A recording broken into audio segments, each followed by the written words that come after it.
Hello students, अस्सलाम वालेकुम। उम्मीद है आप सब खैरियत से होंगे। हमने फर्स्ट ईयर मैथमेटिक्स के लास्ट लेक्चर में क्वेश्चन नंबर 16 एक्सरसाइज 6.2 तक कंप्लीट कर लिया था। आज हम इस एक्सरसाइज के जो लास्ट 3 क्वेश्चंस हैं वो करने के लिए जा रहे हैं। आज के लेक्चर में हमारी ये एक्सरसाइज कंप्लीट हो जाएगी। देखते हैं क्वेश्चन नंबर 17 में हमसे क्या पूछा जा रहा है। Let's have a look. Question number 17, if S1 S2, S3 respectively be the sum of the first N1, first N2, first N3 terms of an AP, show that S1 upon N1 multiplied by N2 minus N3 plus S2 upon N2 multiplied by N3 minus N1 plus S3 upon N3 multiplied by N1 minus N2 is equals to 0। कहता है कि अगर S1 जो है वो सम of N1 का जो है वो सम हो, S2 जो है वो N2 का हो और S3 जो है वो N3 का टर्म हो, तो ये पूरी की पूरी चीज़ बराबर आ जाए किसके? ज़ीरो के। स्टार्ट करते हैं। हम जानते हैं स्टूडेंट के Sn का जो सम ऑफ n का फॉर्मूला है यहाँ भी लिखा हुआ है, लेकिन मैंने एक दफ़ा और लिख दिया। Sn is equals to n/2 into 2a plus n-1 into d. अब चूँकि बात हो रही है n1 की, सबसे पहले हम n1 की बात कर लेते हैं। तो हम जहाँ जहाँ इस फॉर्मूले में n है वहाँ पर हम n1 लगा देते हैं। तो Sn1 क्या हो जाएगा? n1/2 into 2a plus n1-1 into D. अच्छा, अब हम क्या करते हैं? दो काम। उसने कहा है कि जहाँ पर n1 आ जाए वहाँ पर n1 के लिए आप Sn1 को S1 से रिप्रेजेंट कर दो। तो देखिए मैं Sn1 को S1 से रिप्रेजेंट कर रहा हूँ और ये जो n1 यहाँ पर मल्टीप्लाई हो रहा है इसको हाथ के हाथ यहाँ पर डिवाइड भी कर रहा हूँ। और यहाँ पर जो चीज़ थी 2a plus n1-1 into d/2, उसमें सब ऐसा ही है। बस फ़र्क ये 2 यूँ लिखा हुआ था, होल अपॉन में लिख दिया, बात एक ही है, कोई फ़र्क नहीं पड़ता। इसके बाद जो अगला स्टेप है उसमें मैंने क्या किया है, दोनों तरफ लेफ्ट हैंड साइड पे भी राइट हैंड साइड पे भी मैंने n2 माइनस n3 से मल्टीप्लाई कर दिया। तो n2 माइनस n3 देखें यहाँ पर भी नज़र आ रहा है और 2a प्लस d को अंदर ले जाके मल्टीप्लाई भी कर दिया। एक साथ 2-3 स्टेप्स कर लिए, वरना तो फिर सवाल बहुत लंबा हो जाता। d into n1 n1d, d into 1d और n2 माइनस n3 से आपने इस साइड पे भी मल्टीप्लाई किया, इस साइड पे भी मल्टीप्लाई किया। इसका नाम हमने रख दिया इक्वेशन नंबर 1। अब हम बात करते हैं, जो काम हमने S1 के लिए किया है एग्जैक्टली वही काम हमें S2 के लिए चाहिए। तो S1 में देखिए आपको क्या नज़र आ रहा है, S1/n1 आपको नज़र आ रहा है 2a plus n1-1 into d/2। तो अगर आप S1 की जगह पर S2 लगा दें तो ये पूरी की पूरी चीज़ क्या बन जाएगी? S2/n2 into 2a plus n1 की जगह पर n2-1 इंटू d/2। तो मैंने शो नहीं किया, मैंने डायरेक्ट बोल दिया कि अगर S1/n1 ये है तो S2/n2 ये होगा। सिर्फ n1 को n2 से रिप्लेस किया और कुछ भी नहीं। उसके बाद क्या किया है, दोनों तरफ मल्टीप्लाई कर दिया n3 माइनस n1 से इस तरफ भी, और इसको मल्टीप्लाई कर दिया 2 ऐसे ही आ गया n2 into D, n2d, d into 1d और n3 माइनस n1 से यहाँ भी मल्टीप्लाई किया, यहाँ से भी किया। इसका नाम रख दिया इक्वेशन नंबर 2। अब हम बात करते हैं 3 की। S1 आ गया, S2 आ गया। अब इसी तरह अगर S2/n2 ये है तो S3/n3 क्या हो जाएगा? 2a प्लस n2 की जगह पर सिंपल n3-1 इंटू d/2। अब हम क्या करेंगे, दोनों तरफ n1 माइनस n2 से मल्टीप्लाई कर देंगे।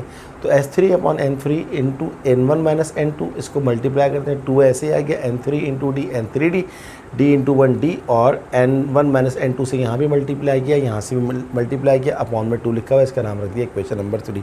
आप सोच रहे होंगे क्यों मल्टीप्लाई किया? क्योंकि हमें चाहिए S1/n1 n2 माइनस n3 चाहिए था, तो हमने यहाँ पर दोनों तरफ n2 माइनस n3 से मल्टीप्लाई कर दिया। S2 के लिए हमें n3 माइनस n1 से मल्टीप्लाई करना था, हमने n3 माइनस n1 से यहाँ भी मल्टीप्लाई किया, यहाँ से भी मल्टीप्लाई कर दिया।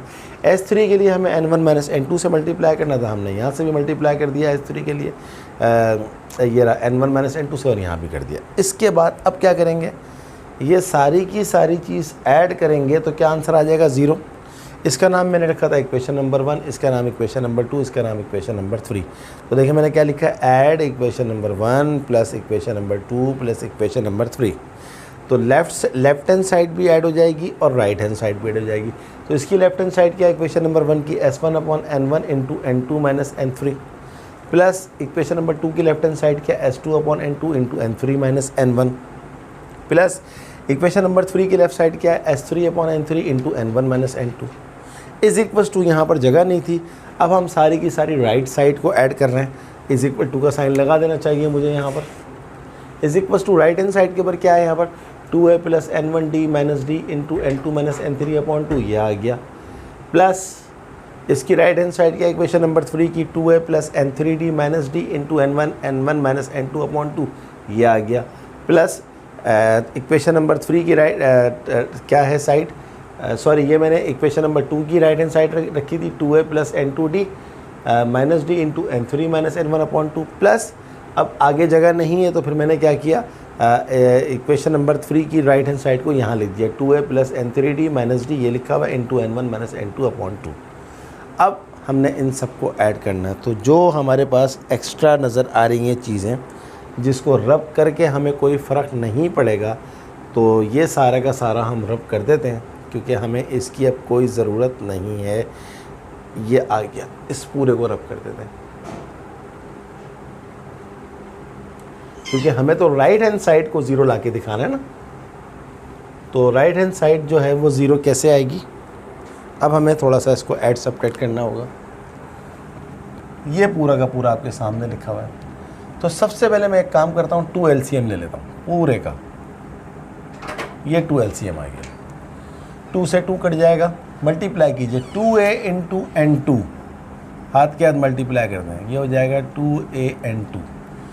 2a को N3 से मल्टीप्लाई करें माइनस 2a N3, फिर N1D को N2 से कर दें, यहाँ पर आ जाएगा प्लस N1 N2D, फिर N1D को N3 से कर दें, ये हो जाएगा माइनस N1 N3D, फिर D को N2 से कर दें, ये हो जाएगा माइनस N2D, फिर D को N3 से कर दें माइनस माइनस प्लस N3D। एक दफ़ा चेक भी कर लेते हैं। देखिए मैंने क्या किया, इन दोनों ब्रैकेट्स को आपस में मल्टीप्लाई किया, 2a को N2 से किया 2N2, 2a को N3 से किया माइनस 2a N3, N1D को N2 से किया N1 N2D आ गया, N1D को N3 से किया तो माइनस N1 N3D आ गया, D को N2 से किया N2D आ गया और माइनस माइनस प्लस D को N3 से किया N3D आ गया। अब हम और आगे बढ़ते हैं, मैंने आपसे बताया ना थोड़ा सा बड़ा सवाल है, प्लस अब हम इन दोनों ब्रैकेट्स को आपस में मल्टीप्लाई करते हैं। 2a को N3 से करें 2a N3, 2a को N1 से करें माइनस 2a N1, फिर N2D को N3 से करें तो ये हो जाएगा N2 N3D, फिर N2D को इससे करें तो ये हो जाएगा माइनस N1 N2D। अब ये पूरा का पूरा अपॉन चल रहा है, ये ख़त्म नहीं हुआ है। अच्छा, इस पूरे के नीचे 2 लिखा हुआ है। अब अभी हमारा काम ख़त्म नहीं हुआ, अब हम क्योंकि जगह नहीं है आगे तो हम आगे बढ़ेंगे यहाँ से, माइनस D को N3 से करें तो ये हो जाएगा माइनस N3D, माइनस N3D, फिर D को N से करेंगे माइनस माइनस प्लस N1D। ये दोनों ब्रैकेट्स भी आपस में मल्टीप्लाई हो गई। अब इन दोनों ब्रैकेट्स को आपस में मल्टीप्लाई करें 2a इंटू N1, ये हो जाएगा 2a N1, 2a को N2 से करें माइनस 2a N2, N3 को इससे करें N1 N3D, 3 ज़रा और सफाई से लिखते हैं, फिर N3D को N2 से करें माइनस N2 N3D, और फिर D को इससे करें minus D N1 minus minus plus D N2। तो ये यहाँ से शुरू हुआ था मल्टीप्लाई होना और ये पूरा का पूरा चल रहा है, ये पूरा का पूरा इसी सीक्वेंस में चल रहा है। ये तीनों एक साथ मल्टीप्लाई हुए में आगे जगह नहीं बची तो लिख दिया। अब देखते हैं क्या किससे कट रहा है क्या नहीं कट रहा। 2a N2 आपको नज़र आ रहा है? यस, ये देखें, ये 2a N2 ये 2a N2 से कट गया। माइनस 2a N3, ये देखिए, ये माइनस 2a N3 है, ये प्लस 2a N3 है, ये इससे कट गया। N1 N2D, देखिए आपको कहीं और नज़र आ रहा है, N1 N2D प्लस का, N1 N2D माइनस का, ये भी कट गया। N-N1 N3D कहीं नज़र आ रहा है, ये रहा, ये माइनस N1 N3D है, ये प्लस N1 N3D है। माइनस N2D, इसको इस तरह कर दीजिए, N2D और N1D, आखिरी था ना ये, D into N1, yes. Minus N2D और प्लस N2D, देखिए ये भी कट गया। फिर प्लस N3D और माइनस N3D, ये भी कट गया। माइनस 2AN1 प्लस 2AN1, ये भी कट गया। N2 N3D प्लस का, N2 N3D माइनस का, और क्या है, N1D प्लस का, N1D माइनस का। ऊपर पूरा का पूरा ख़त्म हो गया, तो सिर्फ क्या बचा, 0 अपॉन में 2 लिखा हुआ है, and something 0 upon something is always 0। देखिए जनाब इसको अच्छी तरह से, तो आपके पास हैंस प्रूफ्ड क्या था, ये पूरी चीज़ का सम क्या आ जाए, 0 आ जाए, ये पूरी चीज़ इस पूरे के बराबर थी और सम आ गया 0। तो सिर्फ मल्टीप्लाई थोड़ा सा बड़ा था, वरना सवाल तो इंतहाई आसान था ये, तो हो गया, मज़ा आया कराने में। जिसमें इस तरह की चीज़ें होती हैं ना प्लस माइनस की, तो उसमें इंसान की लर्निंग बहुत ज़्यादा होती है। चलिए स्टार्ट करते हैं हम क्वेश्चन नंबर 18। देखते हैं कि 18 में हमसे क्या पूछा जा रहा है।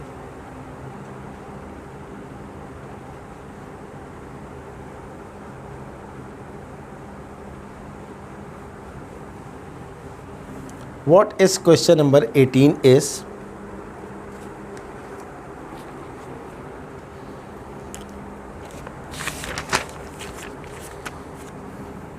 question number 18 of exercise 6.2. The sum of the first and terms of two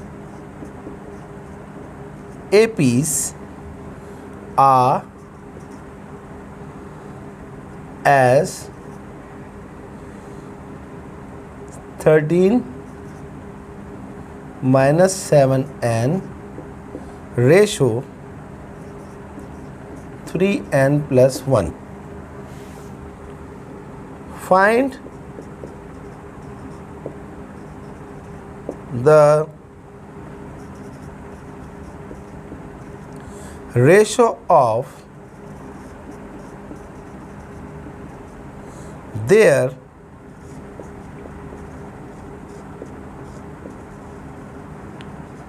first terms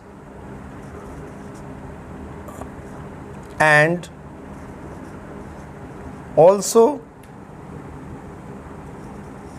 of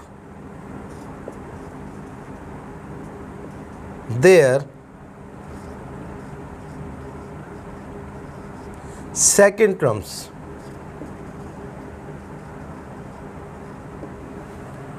ये है सवाल।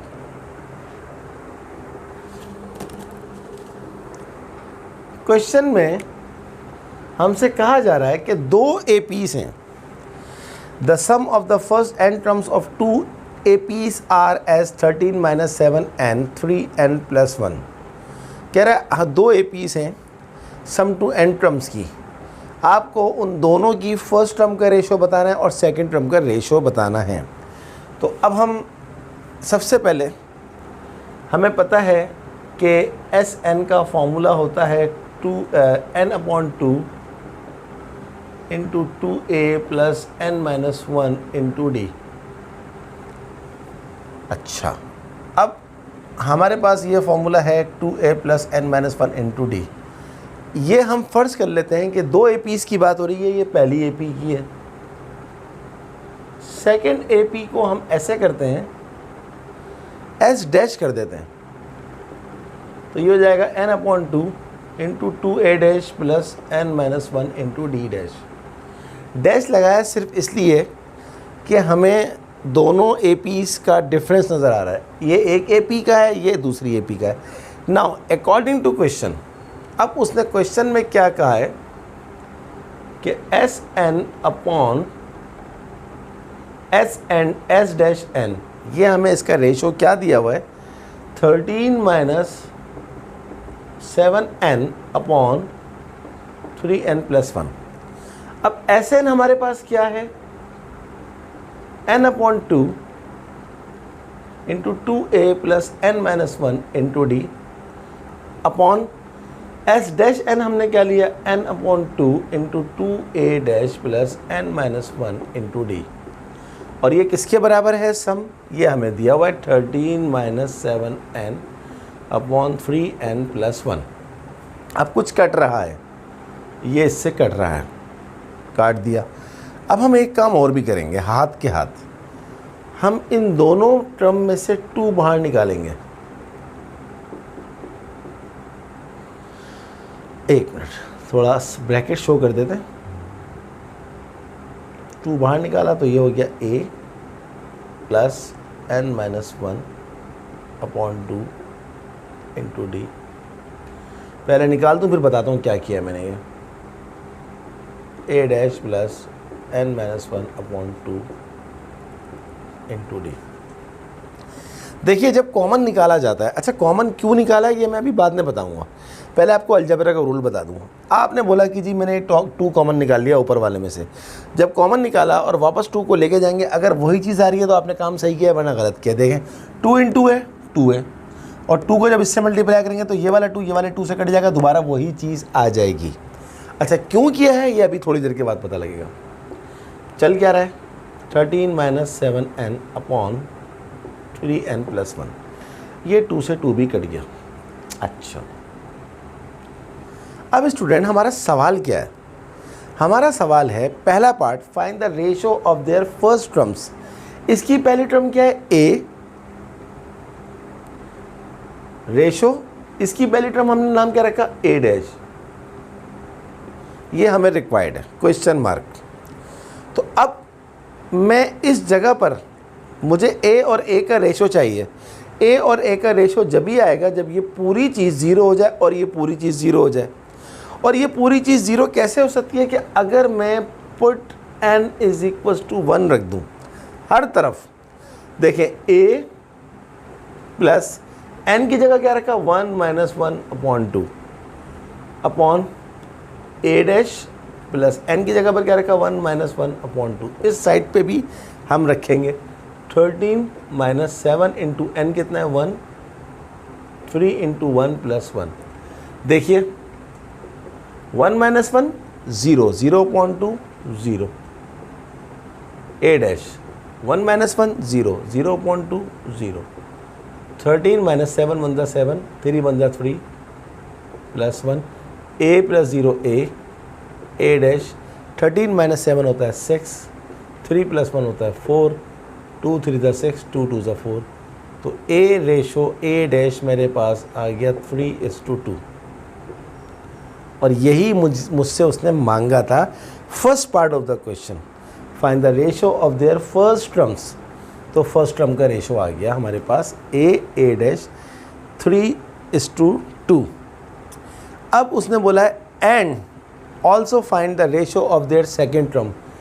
अब क्या रिक्वायरमेंट है हमारी, देखिए अब जो कुछ कहाँ से हम इसको ले लेते हैं, कुछ मिटाना पड़ेगा क्योंकि हमारे पास बोर्ड में जो है वो जगह ख़त्म हो गई है।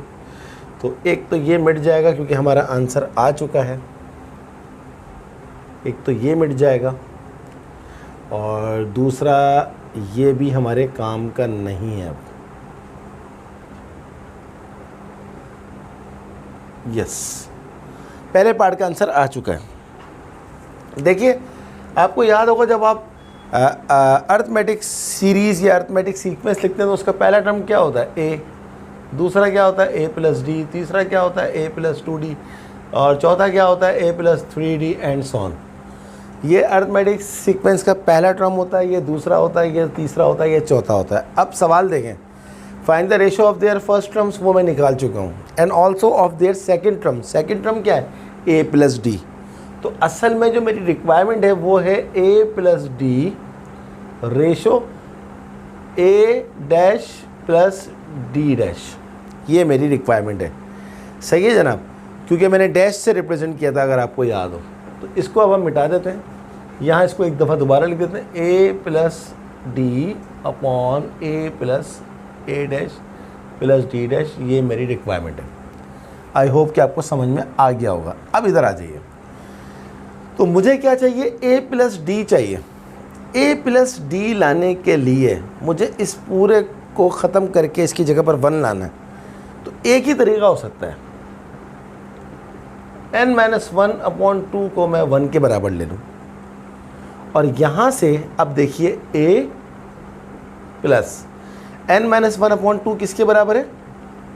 1 के बराबर। तो 1 इंटू डी, ये आ गया d upon a dash plus n-1/2 की जगह पर 1 रखेंगे, 1 इंटू डी, ये हो गया a dash plus d dash. अच्छा, यहाँ मैं डैश लगाना भूल गया था, मुझे यहाँ भी डैश लगाना चाहिए था, ये मैंने, चले अच्छा हुआ याद आ गया, लगा दिया। अब ये आ गया। अब यहाँ से देखें, n-1/2 का आपने क्या रखा है? 1। यहाँ से n की वैल्यू निकालें, n-1 वहाँ जाके मल्टीप्लाई हो जाएगा, n = 2 + 1, तो n = आ गया 3। तो a plus d upon a dash plus d dash आ गया = 13 - 7 इंटू n। n कितना निकाला आपने? 3 अपॉन 3 इंटू n कितना है? 3 + 1। तो a plus D over a dash plus d dash = 7 3 = 6 21, 3 3 = 9 + 1, 21 - 3 ये होता है -8 upon 10, 2 4 = 2 5 = hence a plus d ratio a dash plus d dash -4/5। तो एक आंसर ये था, ratio of their first term and ratio of their second term, ये आ गया आंसर। तो रेशो की फॉर्म में लिखें या अपॉन की फॉर्म में लिखें। लाइक एक बंदा लिखता है 5/4, एक लिखता है 5:4, बात एक ही है, कोई फ़र्क नहीं पड़ता। अब इसका आंसर भी चेक करते हैं। क्वेश्चन नंबर हमारे पास क्या था? ये 18 कहाँ है जी? 3:2 आ रहा है इसका आंसर, यस, और -4:5, यस, 100% करेक्ट। बहुत मज़े का सवाल था, बहुत इन्जॉय। देखिए, जब तक इन्जॉय करके नहीं पढ़ेंगे, जब तक आपको मज़ा नहीं आएगा। सर पे बोझ रख के नहीं पढ़िया करें सवाल को, इसको कॉपी करके दोबारा करिएगा। जब आप सर पे बोझ रख के पढ़ेंगे तो आप कभी भी अच्छे स्टूडेंट नहीं बन सकते, ये आपने याद रखनी है बात। चलें, इस एक्सरसाइज का लास्ट क्वेश्चन करते हैं। आज हमारी एक्सरसाइज ख़त्म हो रही है। आखिरी सवाल 6.2 का question number 19।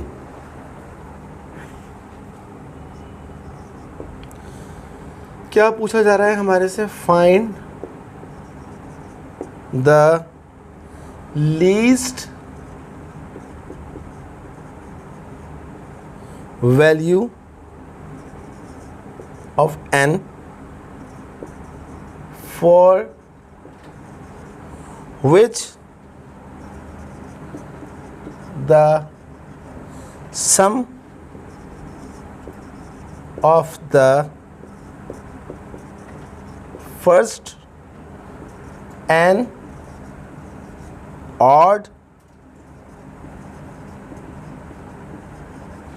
natural numbers exceeds 5000।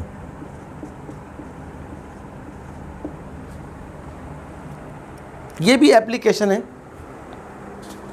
Application का मतलब होता है इस्तेमाल, अरिथमेटिक सीरीज का इस्तेमाल।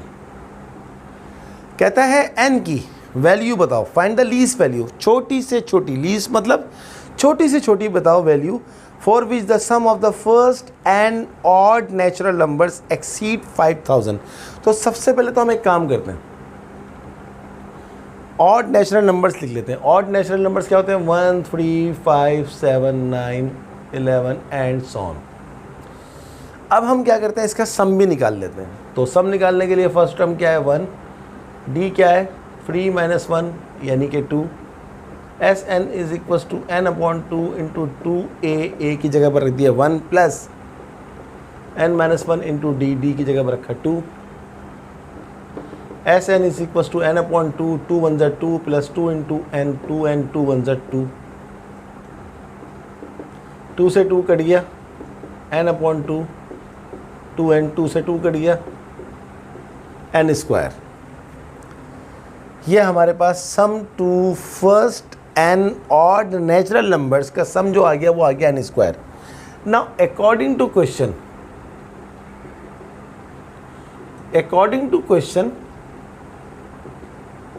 अब उसने कहा ये सम अगर 5000 से 5000 से एक्सीड कर जाए तो आप n की वैल्यू बताइए।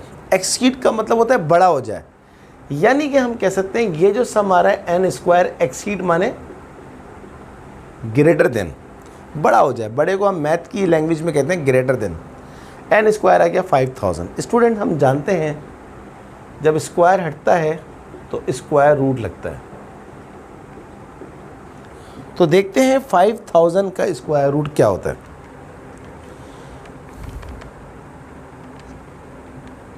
70.710 एंड सो ऑन चलता जा रहा है, पॉइंट में चलता जा रहा है। हम जानते हैं कि n कभी भी पॉइंट में नहीं आता, n हमेशा होल नंबर होता है, n हमेशा पॉजिटिव होता है। अब उसने कहा है लीस्ट वैल्यू, छोटी से छोटी। ये क्या शो कर रहा है? ये चीज़ ये शो कर रही है कि n जो है 70.7 से बड़ा है। तो 70.7 से बड़ा क्या होता है? 71 होता है, 71 होता है, 72 होता है, 73 होता है, 74 होता है। हज़ारों लाखों करोड़ों नंबर होंगे, लेकिन हमें क्या चाहिए? n की लीस्ट, सबसे छोटी वैल्यू। तो इन तमाम वैल्यूज़ में सबसे छोटी वैल्यू क्या है? 71, और यही हमारा आंसर हो जाएगा। आई होप यू अंडरस्टैंड कि हमने ये सवाल कैसे किया। बहुत मज़े का सवाल था। इसका आंसर देखते हैं। यस 71 आ रहा है।